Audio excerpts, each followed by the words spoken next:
Class 12th वालों, क्या तुम्हारा भी सपना है कि क्लास 12 के बोर्ड एग्जाम्स में तुम्हारे 90 से भी ज्यादा परसेंटेज आए मैथ्स के अंदर? क्या तुम्हारा भी सपना है कि तुम भी अपने पेरेंट्स को प्राउड फील कराओ और इसके बाद अपनी ड्रीम यूनिवर्सिटी में एडमिशन ले पाओ? इफ यस, देन ये वीडियो आपके लिए है। तो जितने भी क्लास 12th है, welcome to this channel science Adda. मैं हूं आपकी मैथ्स एजुकेटर नेहा और आज के इस वीडियो में मैं आपको ये बताने वाली हूँ कि क्लास 12 के स्टूडेंट्स के लिए मैथ्स में क्या क्या करना चाहिए। तो बच्चों, सबसे पहले हम बात करेंगे कि हमारा सिलेबस क्या है। इसके बाद हम बात करेंगे कि अगर तुमने अभी तक कुछ नहीं पढ़ा, यानी कि अगर तुम अगस्त से शुरू करते हो तो क्या स्ट्रैटेजी रहने वाली है। साथ में ऐसी कौन कौन सी मिस्टेक्स है जो कि आपको अवॉइड करनी चाहिए। और ये मिस्टेक्स मैंने खुद सारे बच्चों से बात करने के बाद ही लिस्ट की है, चाहे वो टॉपर हो, चाहे वो एवरेज स्टूडेंट हो, या फिर चाहे वो कोई ऐसे स्टूडेंट हो जो उसने साल में पढ़ाई नहीं करी हो। एंड एट द एंड की प्रिपरेशन करना है तो करना कैसे है। तो सबसे पहले हम शुरुआत करते हैं सिलेबस की। तो आप सभी को पता है कि आपके सिलेबस के मैथ्स में, मतलब मैथ्स के सिलेबस में होने वाले हैं 13 चैप्टर्स। नाउ इन 13 चैप्टर्स में सबसे इंपॉर्टेंट चीज है कि चैप्टर का डिस्ट्रीब्यूशन सीबीएसई आपको पहले से ही दे रखता है, यानी कि आपको पहले से ही पता है कि कौन से चैप्टर का वेटेज कितना है। तुम यहाँ पे देख सकते हो कि रिलेशन एंड फंक्शन, जिसके अंदर 2 चैप्टर्स है, चैप्टर नंबर 1 एंड 2, वो 8 मार्क्स के आते हैं। एल्जेब्रा के अंदर 2 चैप्टर्स है, चैप्टर नंबर 3 एंड 4, वो 10 मार्क्स का है। Calculus which is chapter number 5, 6, 7, 8 and 9, ये कैलकुलस है जो कि 35 मार्क्स का आता है। Vectors and 3 dimensional geometry 14 marks का होता है। Linear programming 5 and probability 8 marks का। टोटल थ्योरी आपकी 80 मार्क्स की होती है। 20 मार्क्स आपकी इंटरनल असेसमेंट के होते हैं एंड ओवरऑल आपके 100 मार्क्स होते हैं। तो भाई, इंटरनल असेसमेंट के मार्क्स तो स्कूल वाले दे ही देते हैं, लेकिन ये जो 80 मार्क्स है ये सिर्फ और सिर्फ आपके हाथों में, सिर्फ और सिर्फ हमारे हाथों में, और इसको हमें अपना बनाना ही होगा। तो सबसे पहले हम सिलेबस को वो थोड़ा बहुत देख लेते हैं। तो बच्चों, रिलेशन फंक्शंस वाले चैप्टर के अंदर types of relation, types of functions की बात की जाती है। फिर सेकेंड चैप्टर आ जाता है inverse trigonometric function. Chapter number 3 आपका है मैट्रिसेस, जिसमें types of matrices, operations on matrices, then इसके बाद symmetric matrix, skew symmetric matrix, relation क्या होता है, इन सब की बात करते हैं। एक बार तुम्हारा ये कंसेप्ट क्लियर हो गया तो जो सेकंड चैप्टर, जो चैप्टर नंबर 4 है, यानी कि डिटर्मिनेंट्स चैप्टर, वो तुम्हारे लिए बहुत आसान हो जाएगा, क्योंकि इसमें भाई तुम्हें डिटरमिनेंट कैसे फाइंड करते हैं ये देखना है। मैट्रिक्स इन्वर्टिबल कब है, नॉन इन्वर्टिबल कब है, solution system of equations consistent है, इनकंसिस्टेंट है, क्या सोल्यूशन होगा, इन सब की हम बात करते हैं। यहाँ से शुरुआत होती है यूनिट नंबर 3 यानी कैलकुलस की, जो कि बहुत ज़्यादा इंपॉर्टेंट रहने वाला है। तो कैलकुलस में फर्स्ट है कंटिन्यूटी एंड डिफरेंशिएबिलिटी। अब भाई, इस चैप्टर को अगर तुमने अच्छे से नहीं पढ़ा तो ट्रस्ट मी, जो आगे के 4 चैप्टर से तुम्हें बहुत परेशान कर रहे होंगे, तो इस चैप्टर को बहुत अच्छे से पढ़ना है। ये पढ़ लिया तो सेकेंड 6 चैप्टर जो एप्लीकेशन डेरिवेटिव से बहुत आसान लगने लगता है। फिर आ जाता है हमारे पास इंटीग्रेशन चैप्टर, जो कि 12th क्लास का मोस्ट डिफिकल्ट माना जाता है, लेकिन ट्रस्ट मी, अगर तुम मुझसे पढ़ोगे और तुम इस चैनल को सब्सक्राइब करके रखोगे तो तुम्हें बहुत आसान लगेगा। मैं 100% ट्राई करूंगी कि इस चैप्टर का जो डर है तुम्हारे मन से निकाल दूं। और एक बार ये चैप्टर हो गया तो जो चैप्टर नंबर 8 है एप्लीकेशन ऑफ इंटीग्रल्स, वो भी बहुत आसान लगेगा। और फिर 9th चैप्टर आ जाता है डिफरेंशियल इक्वेशन, जो कि पिछले 4 चैप्टर्स की हेल्प से बन रहा होता है। ठीक है, तो ये 5 चैप्टर्स मिला के 35 मार्क्स बनाते हैं। फिर आ जाता है हमारे पास chapter number 10 which is vector algebra, जिसमें हम vector, types of vector, dot product, cross product, angle between 2 vectors, vectors parallel कब है, परपेंडिकुलर कब है, ये सब कुछ पढ़ रहे होते हैं। और एक बार चैप्टर नंबर 10th पढ़ लिया तो जो चैप्टर नंबर 11 है, यानी कि 3 डायमेंशनल ज्योमेट्री है, वो काफी ज्यादा आसान लगने लगता है। ठीक है, और इसके बाद आ जाता है हमारे पास next unit which is linear programming. इस प्रॉपर यूनिट में ही सिर्फ और सिर्फ आप लोगों को ग्राफ बनाते आना चाहिए कि how to make graph, unbounded और बाउंडेड फीसिबल रीजन में क्या डिफरेंस है, how to find the solution in such cases. और आखिरी यूनिट है प्रोबेबिलिटी, जो कि 8 नंबर का आ रहा होता है, और ये भी बच्चों को बहुत परेशान करता है। बट अगर तुम सही डायरेक्शन प्रिपेयर करोगे तो तुम्हें ये सब कुछ बहुत आसान लगने लगने वाला है। ठीक है, अगेन ये वो डिस्ट्रीब्यूशन है जो सीबीएसई ने हमें दे रखा है। ठीक है, ये तो हमने बात कर लिया कि सिलेबस क्या है। अब हम देख लेते हैं कि क्लास 12th में अगर हमें मैथ्स में इस पूरे के पूरे 13 चैप्टर में 100% पकड़ लेकर आनी है, और अगर अभी तक हमने कुछ स्टार्ट भी नहीं किया, हम एकदम 0 पर है, तो क्या अगस्त से शुरू करने के बाद भी हम 80 में से 80 मार्क्स लेके आ सकते हैं? तो हम यहाँ पर अपना रोड मैप देख लेते हैं कि हमें कौन से महीने में कौन से टॉपिक्स को, चैप्टर्स को टारगेट करना चाहिए। तो शुरुआत अगर आप अगस्त के महीने से भी करते हो ना, मैं तुम्हें कहती हूँ तुम पूरा सिलेबस के पीछे मत भागो, सिर्फ 3 चैप्टर्स को 1 महीने में पकड़ो। ट्रस्ट मी, जो स्टार्टिंग के 3-4 चैप्टर्स है वो बहुत ईजी है। तुम अगर एक चैप्टर को भी 10 दिन देते हो तो 30 दिन में तुम्हारे 3 चैप्टर्स आराम से हो जाएंगे। सबसे पहला चैप्टर रिलेशन एंड फंक्शंस, फिर इनवर्स ट्रिग्नोमेट्रिक फंक्शन और फिर मैट्रिसेस, इस पर हमने ध्यान दे देना है। जैसे ही अगस्त खत्म हुआ, सितंबर पे अगले सिर्फ 2 चैप्टर्स पे ध्यान देंगे। क्यों? क्योंकि चैप्टर नंबर 5 जैसा मैंने बताया इसका वेटेज भी काफी ज्यादा है, और ये अगर तुमने अच्छे से पढ़ लिया तो आगे के जो 4 चैप्टर्स है तुम्हें बहुत आसान लगेंगे। कौन से 4 चैप्टर्स? चैप्टर नंबर 6 यानी कि application of derivative 5th chapter से काफी ज्यादा कनेक्टेड है। चैप्टर नंबर 7 थोड़ा सा डिफिकल्ट लग सकता है, बट जैसे ये हो गया 8th चैप्टर भी बहुत आसान लगने वाला है। अक्टूबर के बाद नवंबर में तुम्हें इन तीनों चैप्टर्स पर ध्यान देना है। दिसंबर में हमारा सिलेबस फाइनली खत्म हो चुका होगा, ठीक है। तो इवन इफ तुम अगस्त से स्टार्ट करते हो, दिसंबर तक तुम सिलेबस भी खत्म कर दोगे, और फिर क्या बचेगा? जनवरी एंड फरवरी। तो भाई जनवरी में हम सिर्फ और सिर्फ रिविजन करेंगे, अपनी वीक टॉपिक्स पर फोकस करेंगे, शॉर्ट नोट्स पर ध्यान दे रहे होंगे, तो जितना भी हमने पढ़ा है उसको हम वापस से एक दो बार रिवाइज करेंगे। और फिर फरवरी आ जाता है, जहां पे जो आपके बोर्ड एग्जाम्स हैं वो एक्चुअली में स्टार्ट हो रहे होते हैं। तो February and March we just have to focus on board exams, that's it, ठीक है। तो हमें एक रोड मैप तो मिल गया कि हमें कैसे क्या कब करना है।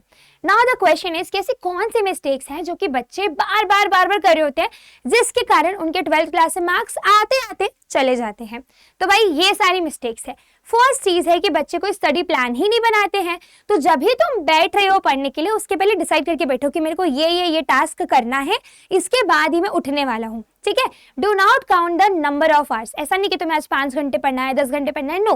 तुम ना नंबर ऑफ टास्क डिसाइड किया करो कि मेरे को ये 3 टॉपिक्स पढ़ने हैं, जितने भी घंटे में हो सकता है 2 घंटे में हो गए, हो सकता है 6 घंटे लगे, तो टास्क के ऊपर तुम्हें प्लान बनाना है। नेक्स्ट चीज है कि एनसीईआरटी को इग्नोर करना।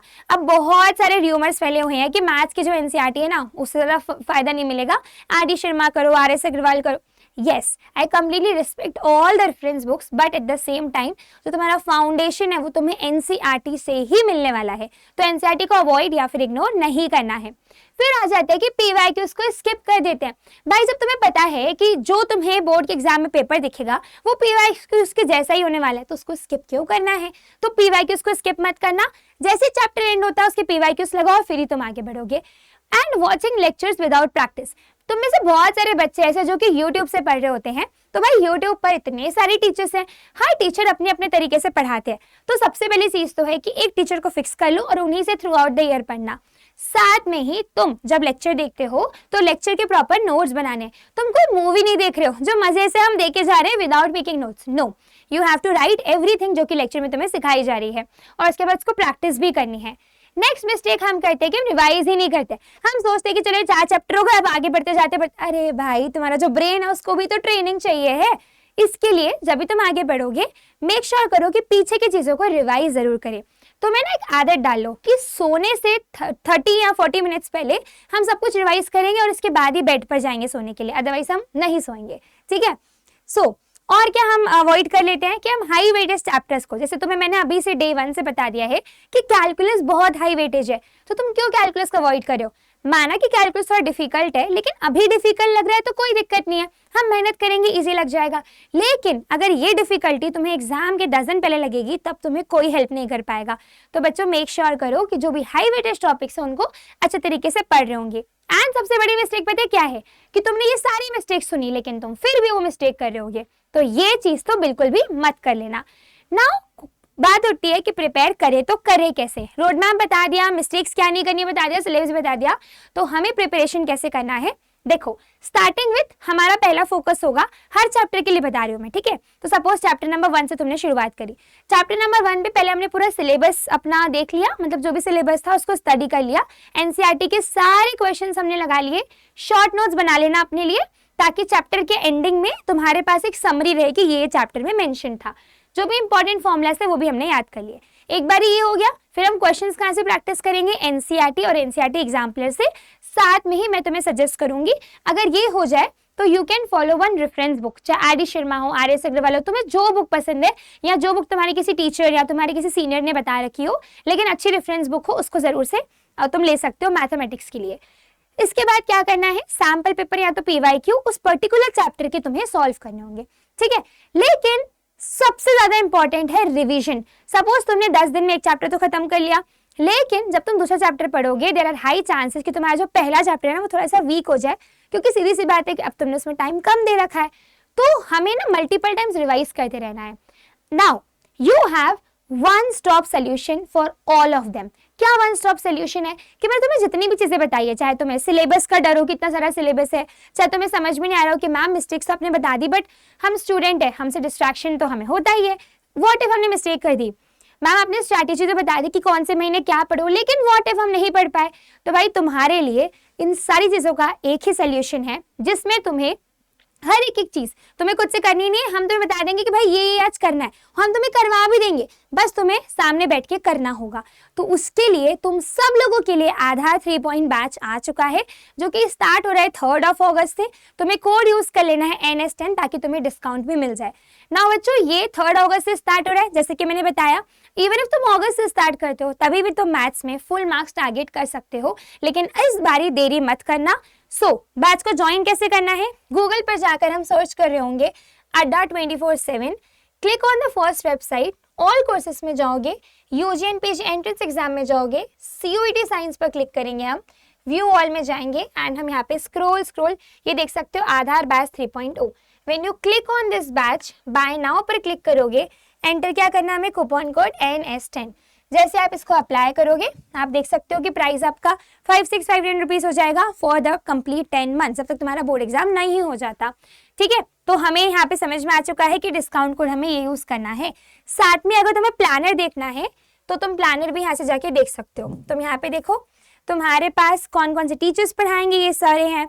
ठीक है, सब्जेक्ट्स क्या क्या कवर होंगे, you can see everything from here. Okay, but make sure करो कि टाइमली ज्वाइन कर लो। 3 अगस्त के बाद करोगे तुम्हारे लिए बैकलॉग होगा। एंड ऑल्सो मैं एक चीज बता दूं, ये 3.0 है, यानी कि 1.0 और 2.0 ऑलरेडी आके स्टार्ट हो चुका है। तुम्हारी जो रेस है ना उसमें ऑलरेडी तुम्हारे कॉम्पिटिटर्स है वो तुमसे बहुत आगे हैं, क्योंकि 1.0 और 2.0 में सीट्स फुल हो चुकी थी, इसीलिए हमें ये बैच निकालना पड़ा 3.0। और सो दैट जो बच्चे अगस्त में शुरू कर रहे हैं उनके साथ भी कोई भी इनजस्टिस नहीं होना चाहिए, उनके भी बेस्ट मार्क्स यहाँ पर आ जाने चाहिए हैं। ठीक है, ऑल्सो बच्चे मेरा टेलीग्राम चैनल है, सभी बच्चे इसको ज्वाइन कर लेंगे ताकि कोई भी अपडेट या कोई भी इंपॉर्टेंट इन्फॉर्मेशन मिस ना हो। मैं गूगल मीट और टेलीग्राम लाइव भी लेती रहती हूँ, तो तुम लोगों को यहाँ पे मैं गाइड करती रहूंगी। And yes, that is it for today's video. मुझे कमेंट में जरूर बताना कि तुम लोग क्लास 12 के मैथमेटिक्स में कितने मार्क्स एम कर रहे हो। और इसी के साथ मिलते हैं हम अगले वीडियो में। Till then keep studying, keep hustling, take care बच्चों, बाय बाय।